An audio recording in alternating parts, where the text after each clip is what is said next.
በታሪክ ሂደት የቅጥረኝነት የጥንት ስልጣኔዎች የኃይል ምንጭ ሆኖ የቆየ ነው። ለምሳሌ የግሪክ ሆፕላይትስ ለፋርስ ግዛት ወይም ለተለያዩ የከተማ መንግስታት በደሞዝ ሲዋጉ ቆይተዋል። የሮማ ግዛትም ቢሆን የውጭ ክፍለ ጦሮች አክስለሪስ ከጀርመንና ከኑሚያ ጎሳዎች በመመልመል ለግዛቱ መስፋፋት በክፍያ ተጠቅሞባቸዋል።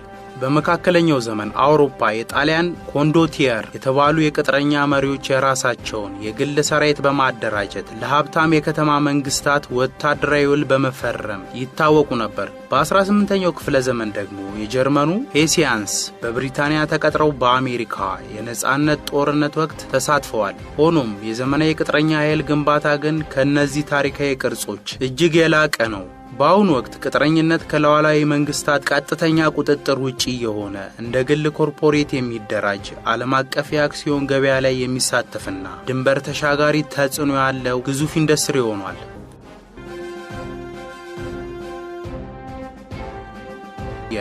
ለምሳሌ የግሪክ ሆፕላይትስ ለፋርስ ግዛት ወይም ለተለያዩ የከተማ መንግስታት በደሞዝ ሲዋጉ ቆይተዋል። የሮማ ግዛትም ቢሆን የውጭ ክፍለ ጦሮች አክስለሪስ ከጀርመንና ከኑሚያ ጎሳዎች በመመልመል ለግዛቱ መስፋፋት በክፍያ ተጠቅሞባቸዋል።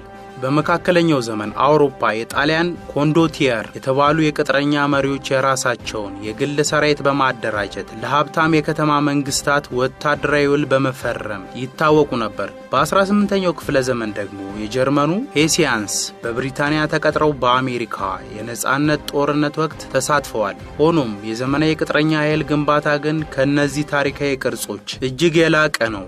በአሁኑ ወቅት ቅጥረኝነት ከሉዓላዊ መንግስታት ቀጥተኛ ቁጥጥር ውጪ የሆነ እንደ ግል ኮርፖሬት የሚደራጅ ዓለም አቀፍ የአክሲዮን ገበያ ላይ የሚሳተፍና ድንበር ተሻጋሪ ተጽዕኖ ያለው ግዙፍ ኢንዱስትሪ ሆኗል። ይህ አዲስ የኦፕሬሽናል ፓራዳይም ሽግግር መንግስታት የራሳቸውን ወታደሮች ለፖለቲካዊ ኪሳራ ሳይዳርጉ ስውር አጀንዳዎቻቸውን የሚያስፈጽሙበት የውክልና ጦርነት ፕሮክሲ ዋር መሳሪያ ፈጥሯል። ይህ ሁኔታ መንግስታት ለህዝባቸውና ለዓለም አቀፍ ማህበረሰብ ሳይጠይቁ ወታደራዊ እርምጃ እንዲወስዱ እድል ይሰጣቸዋል። ለምሳሌ አንድ መንግስት መደበኛ ሰራዊቱን ቢልክ የሚያስከትለውን ዲፕሎማሲያዊ ቀውስና የህዝብ ተቃውሞ የግል ወታደራዊ ኩባንያዎችን በመጠቀም ማስቀረት ይቻላል። ይህ ዘገባ በአፍሪካ ቀዝቃዛው ጦርነት መድረክ የጀመረውን በአሁኑ ጊዜ በመቶዎች የሚቆጠሩ ቢሊዮን የአሜሪካ ዶላር የሚንቀሳቀስበት የደህንነት ኢንዱስትሪ ደረጃ ላይ ስለደረሰው የቅጥረኝ ይመረምራል። ይህም ከግለሰብ የጦርነት ውሾች ዶግስ ኦፍ ዋር ማለትም በ1960ዎቹና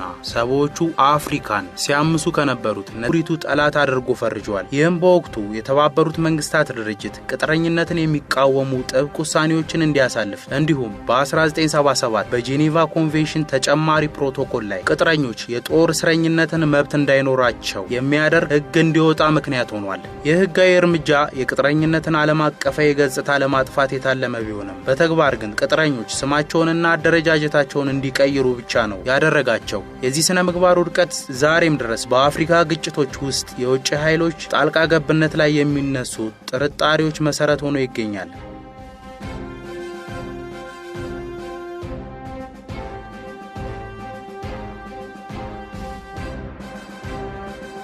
የኤክስኪዩቲቭ አውትካምስ መፈጠር የቀዝቃዛው ጦርነት ማብቃቱን ተከትሎ በደቡብ አፍሪካ የአፓርታይድ አስተዳደር ውድቀት ታይቷል። በዚያ ወቅት ህብረት ከመፈራረሷ ጋር ተያይዞ ከምስራቅ አውሮፓ የወጡ ርካሽ የጦር መሳሪያዎችንና የአየር ኃይል ባለሙያዎች ለዚህ አዲስ ኢንዱስትሪ ትልቅ ግብዓት ሆነዋል። የኃይል ሚዛኑ ከመንግስታዊ ቁጥጥር ወጥቶ ወደ ገበያ እንዲገባ ያደረገው ይህ ታሪካዊ አጋጣሚ ነበር።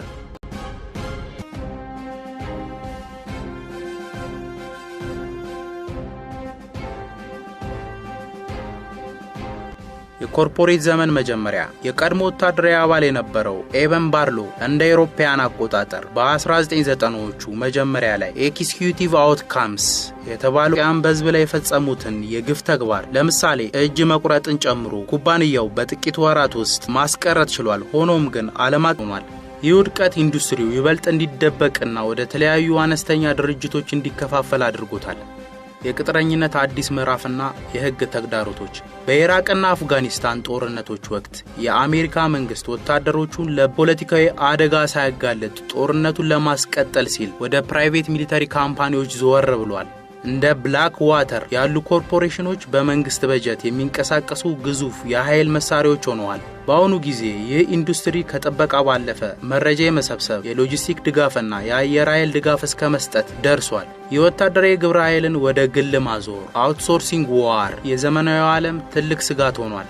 ዋግነርና የጂኦፖለቲካዊ መሳሪያነት የሩሲያው ዋግነር ግሩፕ የቅጥረኝነትን ገጽታ ለውጦታል። ዋግነር ከተለመደው ፕራይቬት ሚሊተሪ ካምፓኒ በተለየ መልኩ እንደ ሀገር ወታደራዊ ኃይል በግልጽ የጦር ግንባር በመሳተፍና በዩክሬን፣ በአፍሪካ ማሊ፣ ሊቢያ፣ ሴንትራል አፍሪካ ሪፐብሊክ የፖለቲካውን ተጽዕኖ በማስፋት የጂኦፖለቲካ መሳሪያ ሆኖ አገልግሏል። ይህም ወታደራዊ ግልጋሎት ለተፈጥሮ ሀብት ሴኩሪቲ ፎር ሪሶርስ የሚል አዲስ የንግድ ልውውጥን አምጥቷል።